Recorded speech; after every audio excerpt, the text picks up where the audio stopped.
খালেদা জিয়ার জানাজা হচ্ছে, লাখ লাখ মানুষ তার জানাজায় শরীক হচ্ছে। আমরা মাহফিল থেকে আস্থার জন্য দোয়া করছি, আপনারা মসজিদ থেকে দোয়া করছেন। বিশ্বাস করেন, জুলাই বিপ্লব না হলে, স্বৈরাচার যদি আজও টিকে থাকতো, তাহলে খালেদা জিয়ার নামাজের জানাজায় 10 জন মানুষকে হয়তো দাঁড়াইতেও দিত না। সাইদি সাহেবের জানাজায় কজনকে দাঁড়াইতে দিচ্ছে? সারা রাত আমরা অপেক্ষা করেছিলাম, সকাল পর্যন্ত জানাজার অনুমতিটা পর্যন্ত পাই নাই।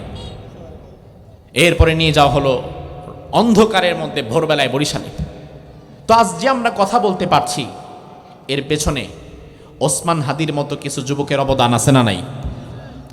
ওসমান হাদি এমন যুবক, যেই যুবকটা তার যৌবনকে ইনসাফের জন্য কাজে লাগিয়ে দিয়েছে।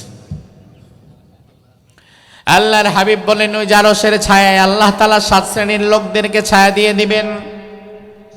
এর মধ্যে 1 নাম্বার হচ্ছে ইমামুন আদিল, ন্যায়পরায়ণ শাসক। 1 নাম্বার কারা? 2 নাম্বার বিশ্বনবী বললেন, ওয়াশাবুন নাশা ফি ইবাদাতিল্লাহি আযজা ওয়া জাল্লা। 2 নাম্বার আরশের ছায়ায় আল্লাহ তাআলা এমন কিছু যুবকদেরকে ছায়া দিয়ে দিবেন, যে যুবকেরা তাদের যৌবনটা আল্লাহর গোলামের মধ্যে কাজে লাগিয়েছে।